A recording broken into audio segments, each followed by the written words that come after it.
నమస్కారం టీవీ8 న్యూస్ కి స్వాగతం. హెడ్లైన్స్ చూద్దాం. సూర్యాపేట జిల్లాలో అకాల వర్షం, తడిసిన ధాన్యం.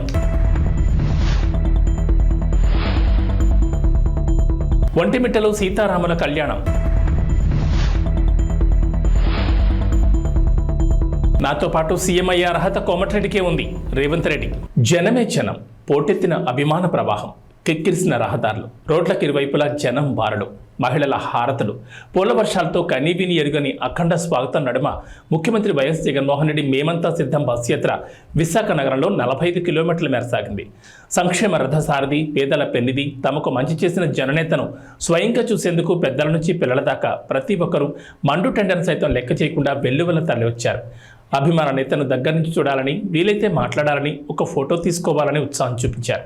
తన కోసం వేచి చూస్తున్న అక్కా చెల్లెమ్మలను, అవ్వాతాతలను ముఖ్యమంత్రి జగన్మోహన్ రెడ్డి బస్సు దిగి ఆప్యాయంగా పలకరించారు. వారి కష్టాలు తెలుసుకుని నేనున్నానంటూ భరోసా కల్పించారు. సబ్బవరం మండలం చెన్నైపాల నుంచి ప్రారంభమైన బస్సు యాత్ర ఎండాడలో ముగిసింది.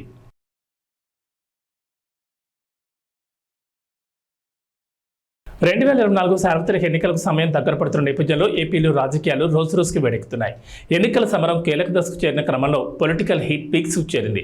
సంక్షేమ పథకాలే తనను గెలిపిస్తాయని ధీమాతో ఉన్న జగన్ ఒకవైపు, జగన్ను గద్దెంచడమే లక్ష్యంగా బీజేపీతో పొత్తు పెట్టుకున్న చంద్రబాబు, పవన్ కళ్యాణ్ మరోవైపు వెరసి రాష్ట్రంలో హోరాహోరీ పోరు నెలకొంది. ఇదిలా ఉండగా మెగాస్టార్ చిరంజీవి కూటమి అభ్యర్థులకు మద్దతు ఇవ్వడం, కూటమికి ఓటేయాలని ప్రజలకు పిలుపునివ్వడం ప్రస్తుతం హాట్ టాపిక్గా మారింది. కూటమికి చిరంజీవి మద్దతు ఇవ్వడంపై వైసీపీ ప్రధాన కార్యదర్శి సజ్జల రామకృష్ణారెడ్డి స్పందించారు. ఈ అంశంపై మీడియా అడిగిన ప్రశ్నకు బదిలిస్తూ కీలక వ్యాఖ్యలు చేశారు సజ్జల. చిరంజీవి మద్దతు ఇవ్వడం తమ పార్టీకే మంచిదని, జగన్ వ్యతిరేక శక్తులన్నీ ఒకటయ్యాయని ఇప్పుడు ఒక క్లారిటీ వచ్చిందని అన్నారు. పవన్ కళ్యాణ్ రాజకీయాల్లో ఎందుకున్నారో ఆయనకే తెలియదని, ఆయన పరిపక్వత లేని వ్యాఖ్యలు చేయడంలో వింతేమీ లేదని అన్నారు. జగన్ను నేరుగా ఎదుర్కోలేకనే కూటమి కుట్రలకు పాల్పడుతోందని అన్నారు సజ్జల. ఎన్ఆర్ఐ యుఎస్ఏ స్పెసిఫిక్గా యుఎస్ విభాగానికి చెందిన ఎన్ఆర్ఐ మిత్రులు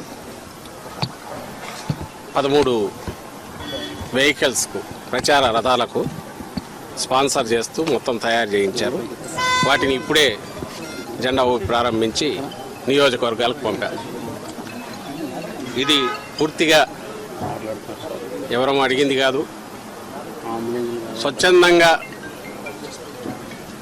జగన్మోహన్ రెడ్డి గారి అభిమానులు, వైఎస్ఆర్ కాంగ్రెస్ పార్టీ అభిమానులు యుఎస్లో ఉన్నవారు వాళ్ళంతటా వాళ్లే ఈ 5 ఏళ్లుగా జరిగిన సంక్షేమ అభివృద్ధి ఏదైతే ఉందో, జగన్మోహన్ రెడ్డి గారి పాలన ఏ రకంగా అయితే రాజన్న రాజ్యం అంటే రామరాజ్యం అని తీసుకొచ్చిందో, అది మరో 5 ఏళ్ళు కావాలని ప్రజలందరూ ఆకాంక్షిస్తున్నారు.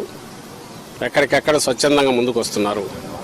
ఇందులో మా వంతు మేము కూడా పాల్గొనాలి అని వాళ్ళంతటా వాళ్ళు ముందుకొచ్చి మేము ఇలా పెట్టుకోవాలనుకుంటున్నాం, దానికి సంబంధించి ఏమైనా కోఆర్డినేట్ చేయమంటే మన చల్లామధు ఆయన టీం అందరూ కూడా దీంట్లో యాక్టివ్ క్రియాశీలకంగా వ్యవహరించి ఈ వెహికల్స్ అన్నిటికీ అవసరమైన బ్రాండింగ్ చేయించి, అలాగే ఎలక్షన్ కమిషన్ అనుమతులు అవన్నీ తీసుకొచ్చి ఈరోజు ఇక్కడ పెట్టారు. వాటిని ఇప్పుడే జెండా ఊపి ప్రారంభించాము.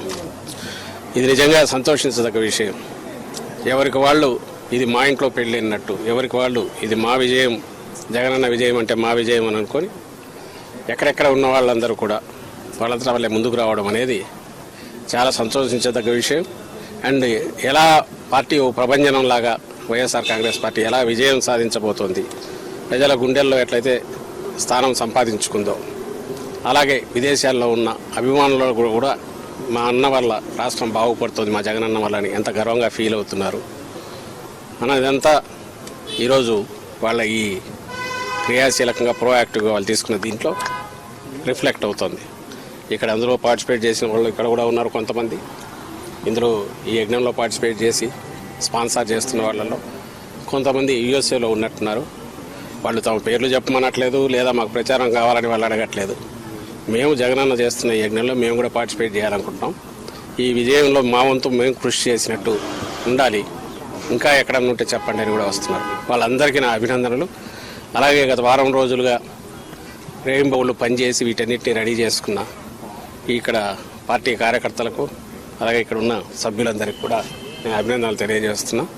చాలా ఉత్సాహంగా ఉంది మాకు. ఎందుకంటే చెప్తున్నా కదా, వచ్చే ఎన్నికలు 20 రోజుల్లో పూర్తి అయితే ఆ తర్వాత మరోసారి జగన్మోహన్ రెడ్డి గారు ఇంతకంటే ఇప్పటికంటే ఇంకా ఎక్కువ మెజారిటీతో ప్రభుత్వం స్థాపించబోతున్నారు, ప్రమాణ స్వీకారం కూడా చేయబోతున్నారు అనే ఊపు ఇప్పటి నుంచే కనపడుతుంది. ఈరోజు అభ్యర్థులు అడగలేదు, పార్టీ అడగకుండా వీళ్ళ ముందుకు వచ్చి చేయడంలో అది ఎక్స్ప్రెస్ అవుతుందని చెప్తూ మరోసారి అందరికీ అభినందనలు తెలియజేస్తున్నాను. ముఖ్యంగా వీటిని స్పాన్సర్ చేసిన యుఎస్ఏలో ఉన్న ఎన్ఆర్ఐ మిత్రులందరికీ కూడా అభినందనలు అండ్ కృతజ్ఞతలు కూడా తెలియజేస్తున్నాను. Thank you. సీఎం గారు దాడి ఘటన మీద ఈరోజు దుర్గారావు అనే టీడీపీ సానుభూతిని అరెస్ట్ చేశారు. మీరు మొదటి నుంచి ప్లాన్డ్ అటాక్ అని మీరు మొదటి నుంచి చెప్తున్నారు, ఈరోజు వాళ్ళని అరెస్ట్ చేశారు. ప్రీ ప్లాన్డ్ అటాకే. ఇప్పుడు ప్రీ ప్లాన్డ్ అటాక్ అనే దానికి రీజన్ కూడా చెప్పాము.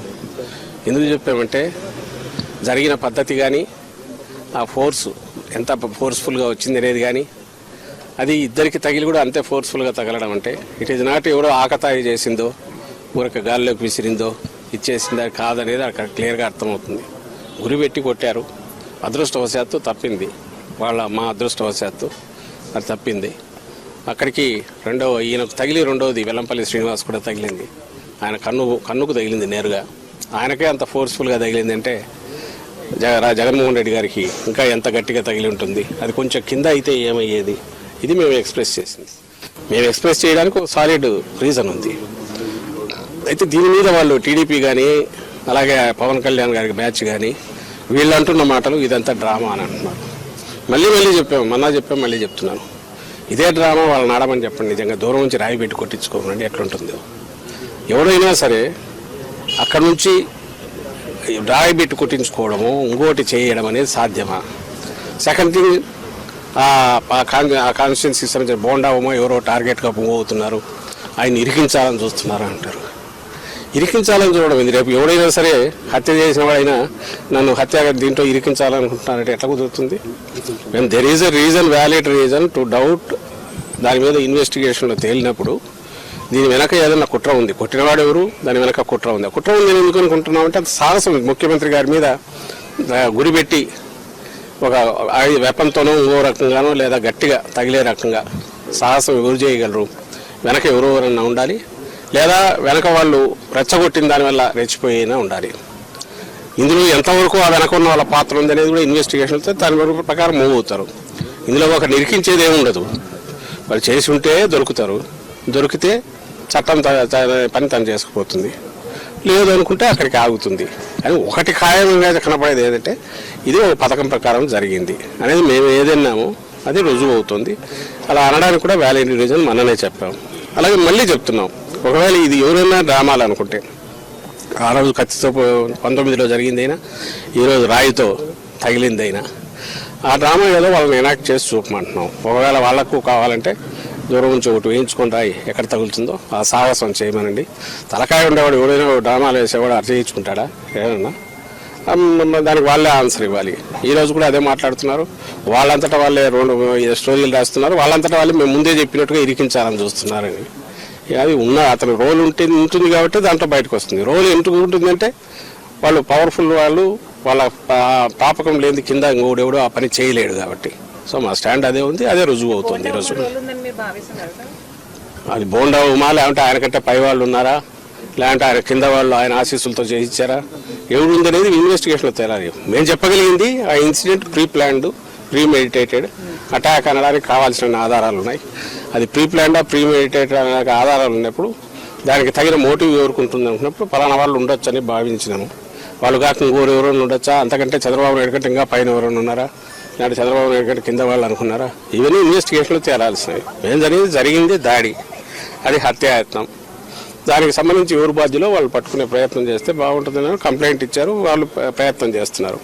ఇప్పుడు అక్కడ ఎవరెవరో బయటకు వచ్చినప్పుడు ప్రతి ఒక్కరిని మీరు ఇరికించాలని చూస్తున్నారంటే అది సాధ్యమే. ఎవరైనా తప్పు చేసినాడు నన్ను ఇరికించాలని చూస్తున్నారంటే ఎంత దాంట్లో రేషనల్ ఉంటుందో, హేతు పద్ధతి ఉంటుందో, దీనికి అంతే ఉంటుంది. ఏమున్నాయి, మోడల్ కోడ్ అప్లై అవుతుంది అన్నారు. సో ఆ మోడల్ కోడ్ ప్రకారం ఏది అప్లై అయితే అది అవుతుంది, అంతే కదా. మంత్రులకు ఏది అప్లై అయితే క్యాబినెట్ ర్యాంక్ ఉన్న వాళ్ళకి అదే. సూర్యాపేట జిల్లా పాలకవీడి మండలం శూన్యపహాడ్ ఐకేపీ కేంద్రంలో దొడ్డు ధాన్యాన్ని కొనుగోలు చేయాలని రైతులు ధర్నా చేపట్టారు.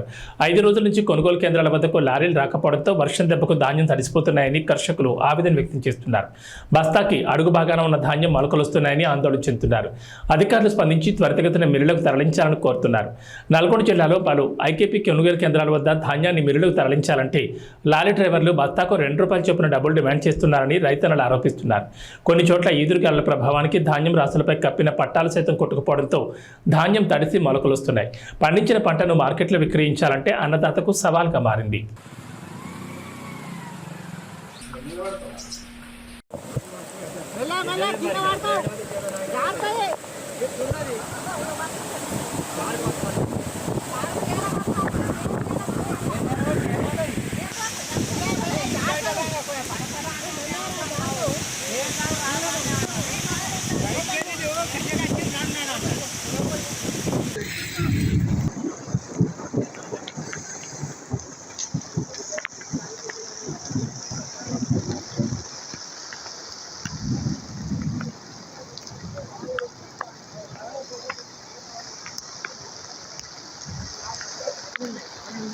ముందైతే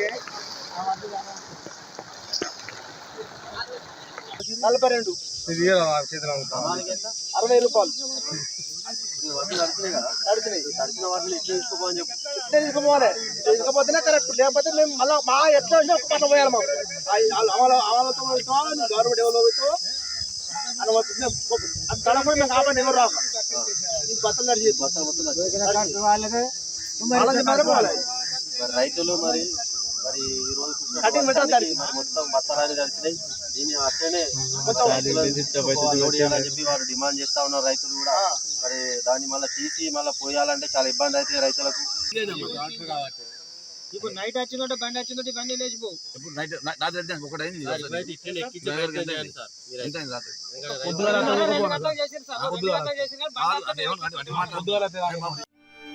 స్థానిక ఎమ్మెల్యే దుర్గం చిన్న చూడిగో, నువ్వు వచ్చి 3 రోజులు 4 రోజులు అది ఓపెన్ చేసిపోయినావు. కనీసం ఇక్కడ రైతులకు వీళ్ళకు తార్పత్రి లేవు. మరి అదేవిధంగా మరి స్థానిక ఉన్నటువంటి సర్పంచులు కానీ ఎంపీలు కానీ ఎవరు వచ్చి ఇక్కడ రైతులను మరి భరోసించలేదు ఇప్పటి వరకు కూడా. మరి 2 రోజుల వర్షాలు కురుస్తూ ఉన్నాయి. మరి వడ్లు మొత్తం ముద్దయినాయి. దీనికి రైతులకు మీరు నష్టపరిహారం ఎకరానికి ₹20 ఇవ్వాలని చెప్పి మేము భారతీయ జనతా పార్టీ డిమాండ్ చేస్తూ ఉన్నా. మరి అదేవిధంగా ఇంకా 3 రోజుల దాకా ఫుల్ వర్షాలు ఉన్నాయి.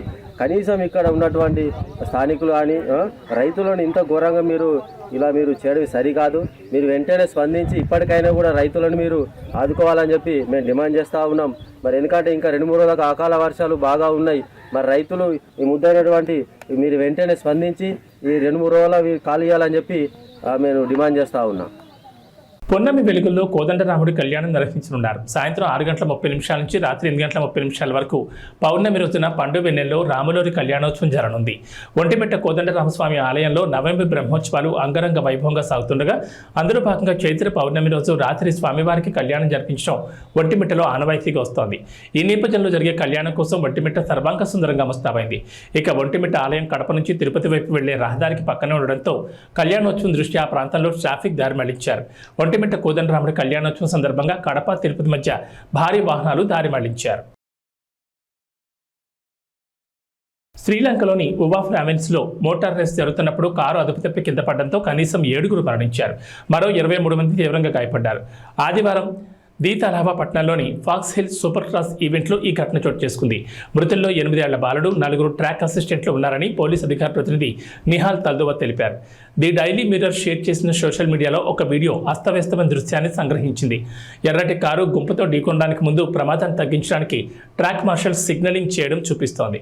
ఫలితంగా భయంకరమైన అరుపులు వినిపించాయి.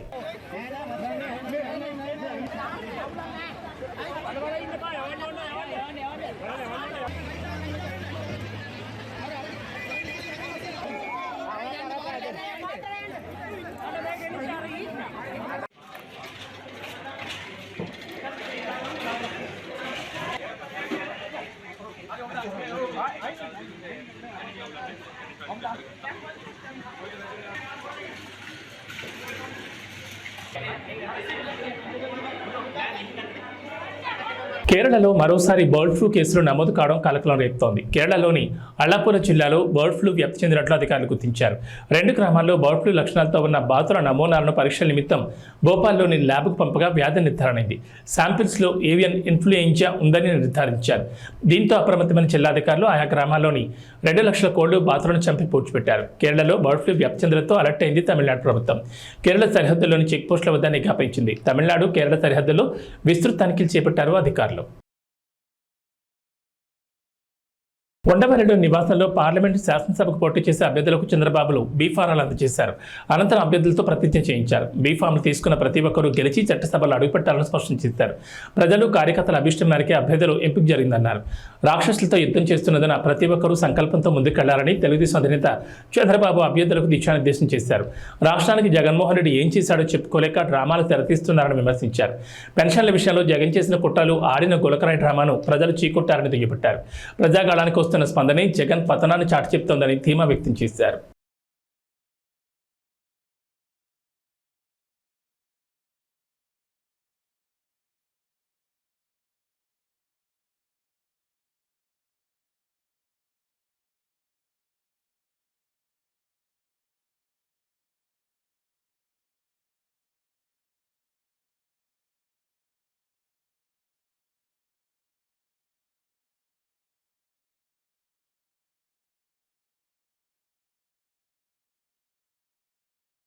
ప్రపంచం తలకిందులైన రుణమాఫీని ఆపబోమని ఆగస్టు 15 లోపు రైతులకు రుణమాఫీ చేసి తీరుతామని ముఖ్యమంత్రి రేవంత్ రెడ్డి హామీ ఇచ్చారు. రుణమాఫీ పూర్తి చేసి ప్రజల రుణం తీర్చుకుంటామన్నారు. భువనగిరిలో చామల కిరణ్ కుమార్ రెడ్డికి మద్దతుగా రోడ్ షోలో కోమటిరెడ్డి సోదరులతో కలిసి పాల్గొన్న రేవంత్ రెడ్డి తర్వాత జరిగిన బహిరంగ సభలో భారత భాజపాలపై విమర్శలు గుప్పించారు. మోదీ దెబ్బకు దేశంలో ప్రజాస్వామ్య వ్యవస్థలన్నీ కుప్పకూలుతున్నాయన్న సీఎం దానికి భారత మద్దతు పలుకుతుందని మండిపడ్డారు. మోదీ వ్యవస్థలను చెరబట్టి విపక్షాలను బెదిరించేందుకు వాడుకుంటున్నారని రేవంత్ విమర్శించారు. నెల రోజులకే కాంగ్రెస్ను గద్దెదించాలని కేసీఆర్ అంటున్నారని, 10 ఏళ్లుగా తెలంగాణకు అన్యాయం చేస్తున్న మోదీని గద్దెదించాలని ఎందుకు అన్నారు లేదని ప్రశ్నించారు. రైతులకు కాంగ్రెస్ ప్రభుత్వం అండగా ఉంటుందని రేవంత్ భరోసా ఇచ్చారు. సభలో తన తర్వాత ముఖ్యమంత్రి అయ్యే అర్హత కోమటిరెడ్డి వెంకటరెడ్డికే ఉందని రేవంత్ రెడ్డి కీలక వ్యాఖ్యలు చేశారు. మిత్రులారా, మీరు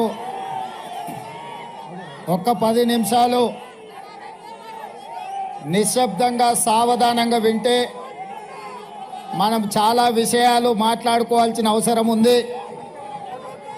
మన భువనగిరి, మన నల్గొండ జిల్లా భవిష్యత్తు ప్రణాళికలను మనం మాట్లాడుకునే నిర్ణయం తీసుకోవాల్సిన అవసరం ఉన్నది. మిత్రులారా, 15 నిమిషాలు సావధానంగా వినాల్సిందిగా మిత్రులను కోరుకుంటూ, నల్గొండ జిల్లా అన్నా, భువనగిరి ప్రాంతం అన్నా, సర్దారు సర్వాయి పాపన్న గౌడు మొట్టమొదట గుర్తొస్తాడు. దొడ్డి కొమరయ్య గుర్తొస్తాడు. చాకలి ఐలమ్మ గుర్తొస్తుంది. రావి నారాయణ రెడ్డి గుర్తొస్తాడు. బద్దం నరసింహారెడ్డి గుర్తొస్తాడు. మల్లు స్వరాజ్యం గుర్తొస్తుంది. ఆరుట్ల రామచంద్రారెడ్డి గుర్తొస్తాడు. ఆరుట్ల కమలాదేవి గుర్తొస్తుంది. ధర్మ భిక్షం గుర్తొస్తాడు. కొండా లక్ష్మణ్ బాపూజీ గుర్తొస్తాడు. ఆనాడు సోదరిమణి బెల్లి లలిత గుర్తొస్తుంది. భువనగిరి గడ్డ అంటే గుత్పల సంఘం పెట్టిన దొడ్డి కొమరయ్యను ఈ ప్రాంతం ఎప్పటికీ మరవదు. మిత్రులారా, ఇవాళ నేను మీతోని మనసు విప్పి మాట్లాడదలుచుకున్నా. ఈ తెలంగాణ రాష్ట్రం ఆనాడు హైదరాబాదు సంస్థానం ఆదిలాబాదు జిల్లాలో కొమరం భీం రామ్జీ గోండు జల్ జమీన్ జంగల్ అని భూమి కోసం, భుక్తి కోసం, విముక్తి కోసం వాళ్ళు మొదలుపెట్టిన పోరాటం ఈ నల్లగొండ గడ్డ మీద మా ఎర్రజెండా సోదరులు సాయుధ రైతాంగ పోరాటం మొదలుపెట్టి నిజాంల నుంచి, రజాకర్ల నుంచి హైదరాబాదు సంస్థానానికి విముక్తి కలిగించారు. ఈ గడ్డ పోరాటాలకు స్ఫూర్తి. ఈ గడ్డ బానిసతత్వానికి అడ్డంగా నిలబడి నీ బాంచం దొర అనే విధానాన్ని స్వస్తి పలికి ఈ ప్రాంతాన్ని దొరల గడీల నుంచి బంధ విముక్తుల్ని చేసింది ఈ ప్రాంతం. మరి ఇవాళ కుంభం అనిల్ రెడ్డి అధ్యక్షతన చామల కిరణ్ రెడ్డి పార్లమెంట్ నామినేషన్కి నాతో పాటు పెద్దలు కోమటిరెడ్డి వెంకటరెడ్డి గారు, కోమటిరెడ్డి రాజగోపాల్ రెడ్డి గారు, వేముల వీరేశం గారు, మందుల సామెల్ గారు, సోదరుడు మల్రెడ్డి రంగారెడ్డి గారు, కొమ్మూరు ప్రతాప్ రెడ్డి గారు, అదేవిధంగా జిల్లా పార్టీ అధ్యక్షులు, మండల పార్టీ అధ్యక్షులు, గ్రామ శాఖ అధ్యక్షులు, కాంగ్రెస్ పార్టీ కార్యకర్తలతో పాటు పెద్దలు, సిపిఐ నాయకులు, మల్లా పల్లా వెంకటరెడ్డి గారు, అదేవిధంగా చెప్తాను జర్రాగు, మీ అందరినీ ఉదయం నుంచి ఉత్సాహపరిచి మీలో ఒకటిగా ఉన్న బీర్ల ఐలయ్య గారు, కుంభం అనిల్ రెడ్డి గారు ఇంత పెద్ద కార్యక్రమాన్ని ఏర్పాటు చేసి భువనగిరి కోట కాంగ్రెస్ కంచుకోట నిరూపించినందుకు మీకందరికీ మనస్ఫూర్తిగా అభినందనలు. మిత్రులారా, ఇవాళ మీరు ఆలోచన చేయండి, పోటీలో నిలబడ్డ అభ్యర్థులు ఎవరు, వాళ్ళ గుణగణాలేంది, వాళ్ళు గతంలో ఎక్కడుండిరి, ఎట్లుండిరి, ఎన్నికల్లో గెలిస్తే వాళ్ళు చేసింది ఏంది ఒక్కసారి ఆలోచన చేయండి.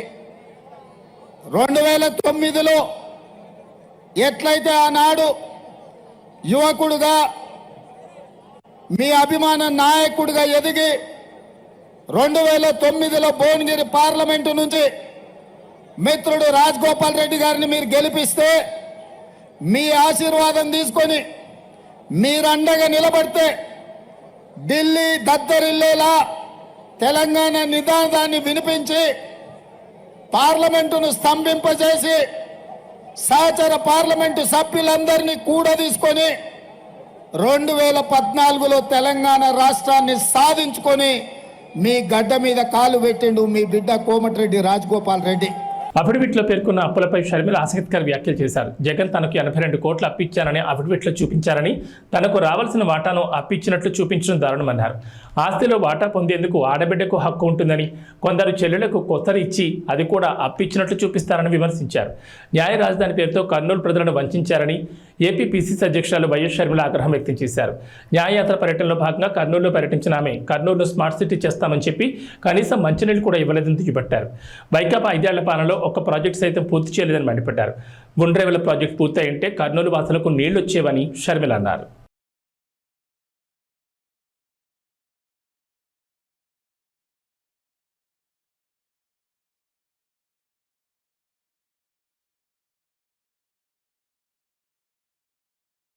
ఆక్వా పరిశ్రమను జగన్ సమూలంగా ముంచారని, కూటమి అధికారంలోకి రాగానే లాభసాటిగా సాగేలా చూస్తామని జనసేన అధినేత పవన్ కళ్యాణ్ హామీ ఇచ్చారు.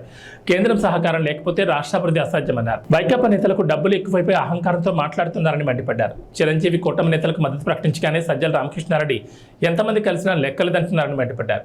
పశ్చిమ గోదావరి జిల్లా నరసాపురంలో వారాహ విజయబేరి బహిరంగ సభలో పవన్ పాల్గొన్నారు. నదులు అనుసంధానం చేసి ఆంధ్రప్రదేశ్లో వలసలు పస్తులు లేకుండా చేయడమే ఎన్డీఏ కూటమి లక్ష్యమని పవన్ కళ్యాణ్ స్పష్టం చేశారు. కేంద్ర మద్దతు లేకుండా ఏపీ అభివృద్ధి సాధ్యం కాదన్నారు. ప్రజల భవిష్యత్తు కోసమే కూటమి నిలబడిందని గుర్తు చేశారు.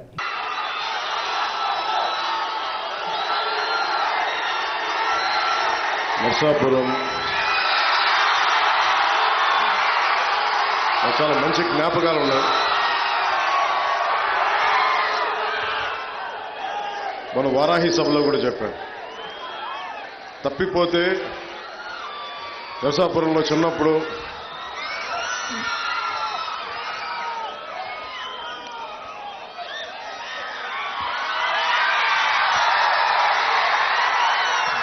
ఒంగోలు నుంచి మొగల్తూరు వెళ్ళడానికి ఇక్కడ బస్ స్టాండ్లో అయితే తప్పిపోయా. తిరిగి ఎవరో ఇక్కడ పాపం చిన్న కొట్టు దగ్గర కూర్చోబెట్టి నన్ను మా నాన్న వచ్చే వరకు వెయిట్ చేసి తిరిగి మొగల్తూరు పంపించారు. ఎప్పుడు కూడా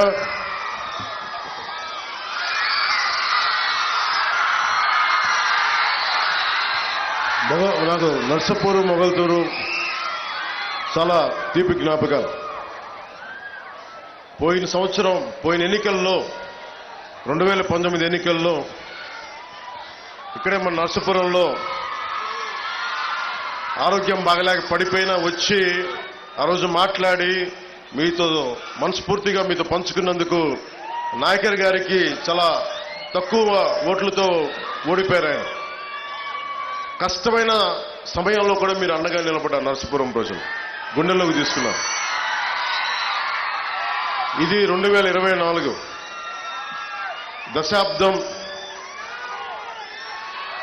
దశాబ్దం కష్టాల మధ్య పెరిగింది పార్టీ, జనసేన పార్టీ. చాలా ఒడిదుడుకులు ఎదుర్కొని వైఎస్ జగన్ లాగా మీకు తెలుసు కదా, చిన్న ప్రభుత్వ ఉద్యోగాలు చేసుకునే ఉద్యోగ కొడుకుని 2.5-3 ఎకరాలకు ఎంత చిన్న కమతా ఉండేది మొగల్తూరులో. అలాంటి కుటుంబాల నుంచి వచ్చిన వాడిని. నాలాంటి వాడికి గుండాగర్ది, డబ్బు బలుపు, దోపిడీ వ్యవహారాలతోటి ఉండే జగన్ పార్టీతో ఎదుర్కోవాలంటే ఎంత సత్తా కావాలో తెలుసుకోండి. ఒక సగటు మధ్యతరగతి మనిషి నర్సపూర్ లాంటి, నెల్లూరు లాంటి, ఒంగోలు లాంటి చిన్న పట్టణ టౌన్స్లో పెరిగినవాడిని నేను. లండన్లో పెరిగినవాడిని కాదు, న్యూయార్క్లో పెరిగినవాడు కాదు. చాలా నర్సపురం లాంటి చిన్న చిన్న టౌన్స్లో పెరిగినవాడిని నేను.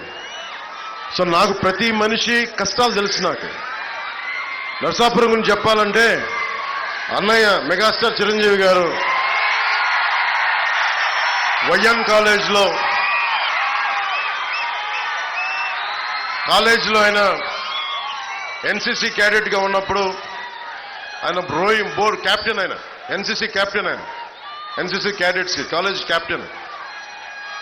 ఆయన నర్సాపురంలో బోట్లు నడిపిన ఫోటోలు, ఇందిరాగాంధీ గారి ముందు నేవల్ మన ఎన్సీసీ పెరేడ్ అప్పుడు ఆయన ఆంధ్రప్రదేశ్ని ఆ రోజున రిప్రజెంట్ చేశారు, ఎన్సీసీ క్యాడెట్స్ గ్రూప్ని ఆ రోజున.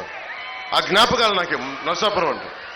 అలాంటి నర్సాపురంకి నటుడుగానే కాకుండా ఒక రాజకీయ నేపథ్యంలో పార్టీ పెట్టి నేను ఈ రోజున మిమ్మల్ని ఓట్లాడు మీకు మా నాయకుడు నాయకర్ గారిని గెలిపించమని గాజు గ్లాస్ గుర్తు మీద అడుగుతున్నానంటే అది నిజంగా దైవ సంకల్పం. నాకు సగటు మనిషిని నేను.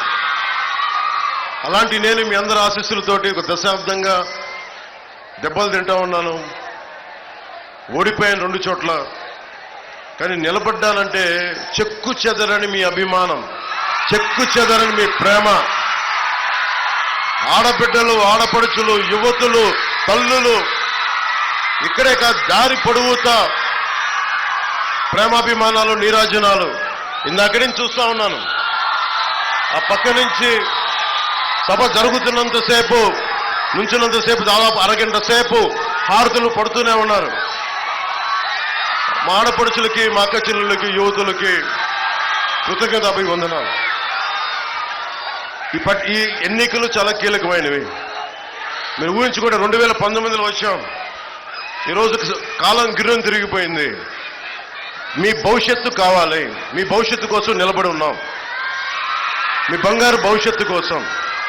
నేను చాలా కష్టపడి చాలా పెద్దలందరితో మాట్లాడి ఎన్డీఏ అలయన్స్ని తీసుకురావడానికి కూడా ముఖ్య కారణం మనకి కేంద్రం సపోర్ట్ లేకపోతే ఆంధ్రప్రదేశ్ని అభివృద్ధి చేయలేము. మాకెవ్వరి మీద కేసులు లేవు. జగన్ లాగా నా మీద 32 కేసులు లేవు నా దగ్గర. నేను అడిగితే, రిక్వెస్ట్ చేస్తే ఆంధ్రప్రదేశ్ అభివృద్ధి గురించి మాట్లాడతాను తప్ప ఇంక దేని గురించి మాట్లాడను. అలయన్స్ కూడా అమిత్ షా గారిని, ప్రధానమంత్రి గారిని, మిగతా నడ్డా గారిని, అందరి నాయకులు ఒకటి అడిగాను. 5 కోట్ల మంది ఆంధ్రప్రదేశ్ ప్రజల భవిష్యత్తు మీరు నిలబడాలి. మీరు మమ్మల్ని నమ్ముకొనున్నారు ప్రజలు. మీ ఆశీస్సులు కావాలంటే చాలా పెద్ద మనసుతోటి వచ్చి ఈరోజు నిలబడ్డాను. కాంగ్రెస్ పై చేస్తే చూస్తూ ఊరుకోవడానికి తాను జైపాల్ రెడ్డి జానారెడ్డిని కాదని తమ ప్రభుత్వం జోలికి వస్తే మాడి మసైపోతారని ముఖ్యమంత్రి రేవంత్ రెడ్డి హెచ్చరించారు. డిసెంబర్లో కేసీఆర్ను గద్దించామని ఇక మోదీని దించే సమయం వచ్చిందన్నారు. మెదక్లో కాంగ్రెస్ అభ్యర్థి నామినేషన్ ర్యాలీలో పాల్గొన్న సీఎం నియోజకవర్గంలో నాడు ఇందిరాగాంధీ గెలుపు చేసిన అభివృద్ధిని వివరించారు. రుణమాఫీ చేయడమే కాకుండా రైతులకు బోనస్ ఇచ్చి తీరుతామని పునరుద్ఘాటించారు. మెదక్ పట్టణంలో కాంగ్రెస్ పార్టీ అభ్యర్థి నీలం మధు ముదిరాజు నామినేషన్ ప్రక్రియ మెదక్ శాసనసభ్యుడు యువమిత్రుడు రోహిత్ అధ్యక్షతన ఏర్పాటు చేసిన ఈ భారీ బహిరంగ సభలో ముఖ్య అతిథులుగా పెద్దలు మా అన్న దామోదర్ రాజ నరసింహ గారు, మా సోదరిమణి కొండ సురేఖ గారు, మా మిత్రుడు పొంగులేటి శ్రీనివాసరెడ్డి గారు, మీ అందరి అభిమాన నాయకుడు జగ్గారెడ్డి గారు, మా మిత్రుడు నాకు అత్యంత సన్నిహితుడు మైనంపల్లి హనుమంతరావు గారు, దుబ్బాక నుంచి చెరుకు శ్రీనివాసరెడ్డి గారు. బులెటిన్ విశేషాలు. నమస్కారం.